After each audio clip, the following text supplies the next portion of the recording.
Hello everyone, today we are going to learn about the chapter 27 of the Companies Act 2030 of NCLT and NCLAT. इस chapter को आप मत notice करिए, ये chapter 27 है companies act का अबाउट NCLT and NCLAT.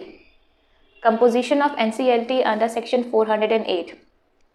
ये section start होता है 408 to 434 about NCLT and NCLT. हम पूरे सेक्शंस कवर नहीं करेंगे लेकिन मोस्ट ऑफ द देम को हम आज कवर करेंगे. Composition of NCLT under section 408 consist of 1 president, judicial members and technical members. ये उतने होंगे सच नंबर एज CG में डिफिट, जो CG को ठीक लगे वो उतने जुडिशियल और टेक्निकल मेंबर्स रख सकती है. Under section 409 qualification of the composition of NCLT.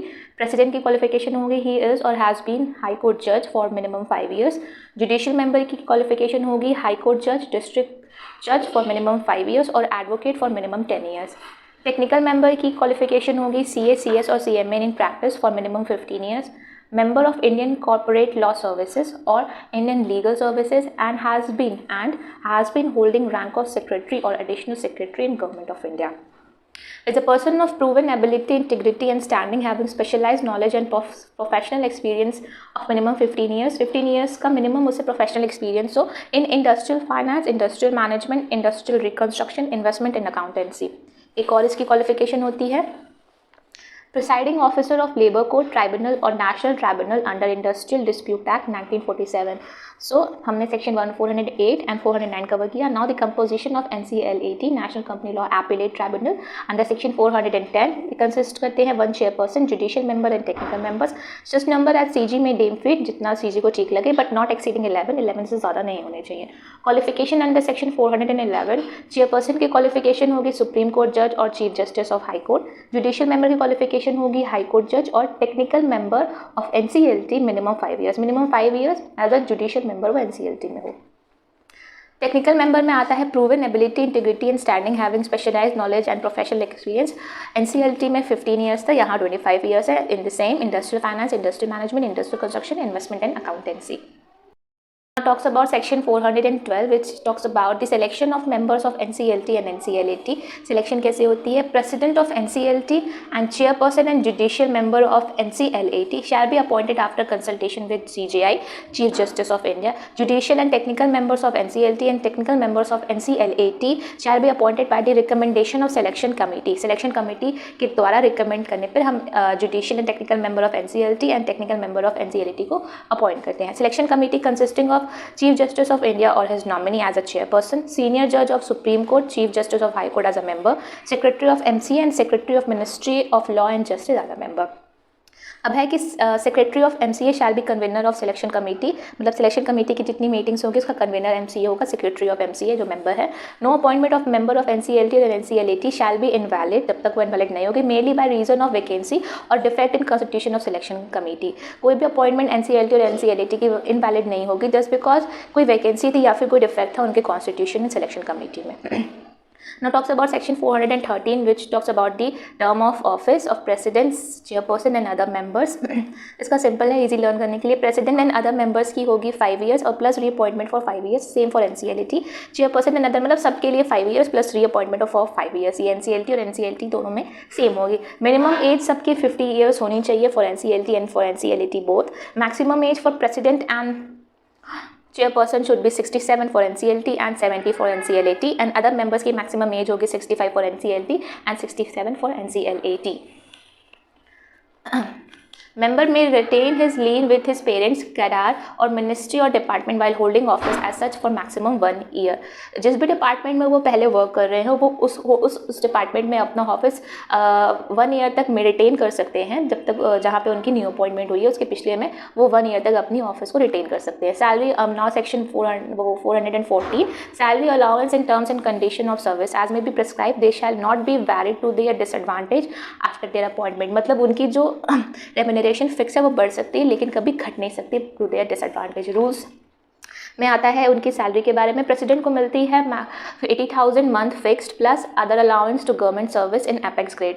मतलब जो भी गवर्नमेंट सर्वेंट होते हैं जिनको 80,000 की सैलरी मिल रही होती है, जो भी अलाउंस उन सर्वेंट को दी जाती है वही सेम अलाउंस इनको देंगे plus 80,000 per month fix.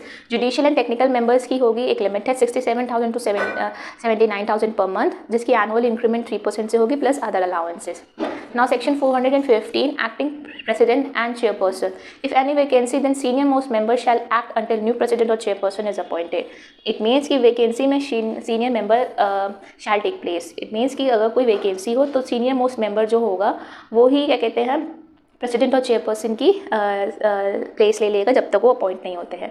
Now 416 section 416 talks about the resignation. President और चेयरपर्सन और मेंबर में resign by giving written notice to CG and shall it be effective from. ये सेम प्रोविजन है जो लागू होता है 3 months from the date of receipt of such notice by CG. Successor enter his office और expiry of tenure whichever is earlier. 3 month हो गए वो रिसिप्ट नोटिस को सीजी को दिए हुए, सक्सेसर आ गया हो ऑफिस में या फिर उसका टेन्योर ही खत्म हो गया व्हिचएवर इज अर्लियर, वही उसी टाइम कहते हैं वो रिजाइन कर सकता है. Now section 417 which talks about the removal. Who can remove president, chairperson or member CG after consultation with Chief Justice of India. Grounds क्या होंगे, किस grounds में removal होगी. First insolvent हो या तो convicted of any offence involving moral turpitude, physically or mentally incapable हो या फिर acquire किया हो financial or other interest which is likely to prejudicially his function as president, CP or other member. उसने कोई financial और other interest ऐसा acquire किया हो जो कि prejudicial हो उसके functions में, जो as a president, chairperson और member वो act कर रहा हो, abuse किया हो उसका position against the public interest. Note है कि अपॉर्चुनिटी ऑफ बीइंग हर्ड दी जाएगी क्लॉज बी टू ई. बिन दिस मतलब इंसॉल्वेंट है तो उसको अपॉर्चुनिटी ऑफ बीइंग हर्ड नहीं दी जाएगी. CG can order removal only after inquiry made by supreme court जज नॉमिनेटेड बाय सीजीआई. सीजी तभी रिमूव कर सकता है अगर इंक्वायरी मेड की गई हो सुप्रीम कोर्ट जज के द्वारा जो कि नॉमिनेट हुआ हो चीफ जस्टिस ऑफ इंडिया से. Now section 418 staff of NCLT and NCLT. CG में प्रोवाइड मतलब कि उसको मतलब जो भी मेंबर्स हैं उनको एक्स्ट्रा स्टाफ प्रोवाइड कर सकते हैं फॉर एडिशनल हेल्प. सीजी में appoint staff after consultation with NCLT and NCLT. 419 talks about the benches of tribunal. कितने बेंचेस होते हैं डिसाइडेड किए जाते हैं सीजी के द्वारा. प्रिंसिपल बेंच उसका न्यू दिल्ली में है. As of today total 15 benches हैं. Now talk about the section 420 order of tribunal. Tribunal में a reasonable opportunity of being heard to parties may provide. Tribunal एक reasonable opportunity of being heard देगा to any proceeding before pass such orders. किसी भी proceedings में वो देगा reasonable opportunity of being heard कोई भी ऑर्डर पास करने के पहले. ट्राइब्यूनल में any time within 2 years from the date of order के कभी भी विद इन 2 years रेक्टिफाई कर सकता है कोई भी मिस्टेक, अमेंड कर सकता है कोई भी order pass by it. Make sure करना पड़ेगा कि अमेंडमेंट जो है ये ब्रॉड किया गया है पार्टीज़ के द्वारा. Amendment of mistake is broad to its notice by parties. Provided that no amendment shall be made for order against which appeal is preferred. कोई भी अमेंडमेंट नहीं मेड हो पाएगा जिसके अगेंस्ट कोई अपील प्रेफर हुई हो. Tribunal shall send a copy of every order free of cost to the parties concern. Tribunal जो है वो कॉपी भेजेगा ऑर्डर का to free of cost to the parties concern. Now section 421 appeal from order of tribunal.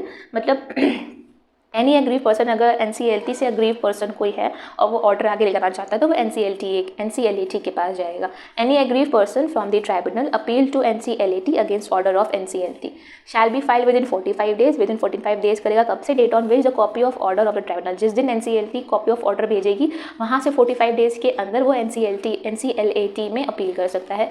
Further 45 days will be provided with sufficient cost. Further 45 days भी provide की जाएगी with given sufficient cost. NCLT give parties a reasonable opportunity of being heard. OBH का मतलब है opportunity of being heard. NCLT parties को reasonable opportunity of being heard देगा. There और उसको सही लगेगा तो वो कंफर्म करेगा, मॉडिफाई करेगा या फिर सेट असाइड करेगा द ऑर्डर अपील्ड अगेंस्ट. जो भी अपील्ड हुई है उसको या तो कंफर्म, मॉडिफाई या तो सेट असाइड करेगा NCLT. NCLT send the copy of every order made by it to the tribunal and the parties to the appeal. ये भी सेम जैसे कि ट्राइब्यूनल कॉपी सेंड करता है free of cost to the parties concern. NCLT भी after order send a copy of every order made by it to the tribunal and the parties to appeal. Under section 422 expeditious disposal of case within 3 months when case presented by president or CP. Further extension maximum up to 90 days plus reason. मतलब कि within 3 months में हमें कोई भी case को dispose of करना है और जो केस प्रेसिडेंट और चेयरपर्सन द्वारा प्रेजेंट की गई हो, और मैक्सिमम 90 days और फर्दर दे सकते हैं plus with sufficient reason. Under section 423 talks about appeal to supreme court.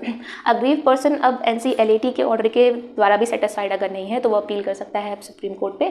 Aggrieve person में appeal may by appellate tribunal may file an appeal to Supreme Court, aggrieved by an appellate tribunal, aggrieved by an NCLAT may file an appeal to Supreme Court within 60 days from the date of receipt of order from NCLAT to him. मतलब NCLAT के appellate tribunal के order के within 60 days अगर वो उससे satisfied नहीं है तो वो सुप्रीम कोर्ट में अपील फाइल कर सकता है only on any question of law arising out of such order.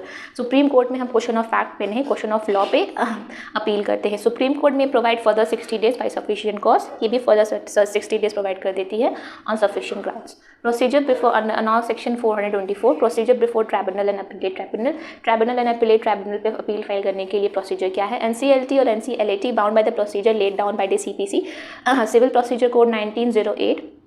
NCLT और NCLAT उस प्रोसीजर को फॉलो करती हैं जो CPC 1908 में लिखा है, guided by the principle of natural justice plus principle of natural justice भी उनको अप्लाई करना पड़ेगा। NCLT and NCLAT purposes of discharging their function vested in civil code as under, उसको वैसा ही अपने फंक्शंस को डिस्चार्ज करना है जैसा सिविल कोड में होता है, वही summoning, discovering of evidence, public record, commission, dismissing, setting aside और any other matter as may be prescribe. Any order from NCLT and NCLAT is same manner is considered to be in the same manner as if it were a decree made by a court। कोई भी order NCLT और NCLAT को उसी manner में समझा जाएगा जैसे वो एक डेक्री मेड की गई हो कोर्ट के द्वारा। लीगल लोकल लिमिट्स क्या होंगे? जुरिस्डिक्शन के कंपनी का होगा रजिस्टर्ड ऑफिस ऑफ कंपनी, और अगर कंपनी होगी तो उसका रजिस्टर्ड ऑफिस होगा, और एनी अदर पर्सन तो जहाँ वो वॉलंटरली रिसाइड कर रहा हो या फिर उसका पर्सनल वर्क फॉर गेन हो या वो कैरी ऑन कर रहा हो जहाँ पे बिजनेस, तो वो उसकी jurisdiction होगी। All proceeding before NCLT and NCLAT deem to be a judicial proceedings. कोई भी प्रोसीडिंग जो NCLT और NCLAT के पास आई है वो deem to be a judicial proceeding होती है। तो this is all about the chapter 27 NCLT and NCLAT from section 408 to 424। Actually ये 434 तक होता है, वो 10 सेक्शन अभी हमने कवर नहीं किए हैं, वो मे बी इन फ्यूचर हम उसे कवर करें। So this is the quick wrap up about the NCLT and NCLAT। Notes to this video is in the description below. Please do like this video, share and subscribe for more content like this, and thank you.